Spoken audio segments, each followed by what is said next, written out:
সবকিছু মনে পড়ার পরে তোমাকে ছেড়ে আমি থাকতে পারবো না মহেশমতি। কিন্তু কিভাবে প্রমাণ করব আমি তোমার ধী?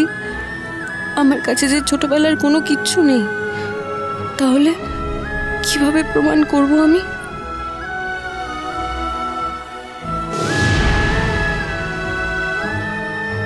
তোমার ব্যবহার আমার ভালো লেগেছে, আমি তাই তোমাকে ভালোবাসতাম, স্নেহ করতাম।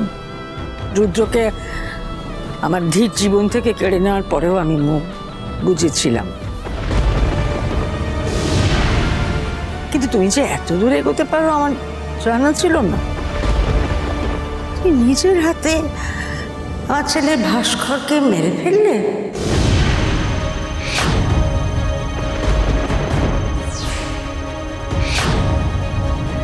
আমি ভাস্কর কাকাকে মারিনি, উনি তো। মিথ্যে কথা বলিস না গৌরী, তুই কাকাইকে মেরেছিস। তুই যদি না মারতিস তাহলে কাকাই ওইভাবে ট্যাঙ্কে কি করে পড়ে যেত? নিজে কাকাইকে ট্যাঙ্কে ফেলে দিয়ে এখন সবার সামনে সাজু সাজছিস।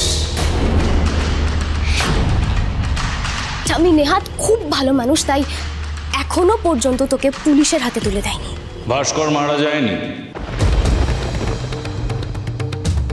ভাস্কর বেঁচে আছে।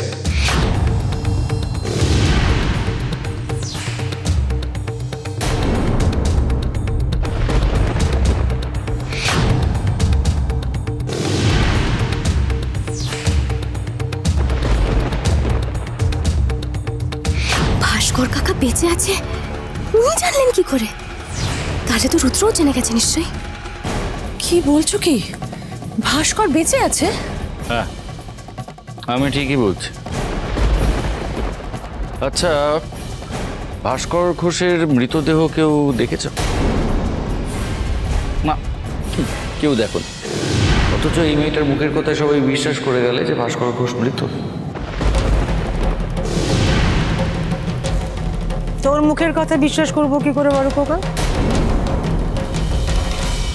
মা, ভাস্করকে তুমিও খুব ভালো করে চেনো। তুমি একদিন ঠিক দেখতে পাবে যে ভাস্কর বেঁচে আছে আর আমার কথাটা ঠিক। আর এখন যেটা চোখের সামনে দেখতে পাচ্ছি, দেখতে পেলাম তো যে রুদ্রর দিকে থানায় নিয়ে যাচ্ছে। ওর নাকি এই বাড়িতে থাকার কোনো অধিকার নেই। শোনো গৌরী, তুমি যদি আমার ধীর অধিকার কেড়ে নিতে চাও, আমি কিন্তু বিশ্বাস করব না তুমি ধী। গৌরী নিজেকে ধী বলে প্রমাণ করতে চাইনি মহেশমতি, আমি বলছি ও ধী। আর শুধু আমি নই, তোমার বড় ছেলে প্রভাকর যেটুকু জিজ্ঞেস কর। বড় খোকাকে তোদের সবার থেকে অনেক বেশি চিনি আমি। স্বার্থপর একজন মানুষ।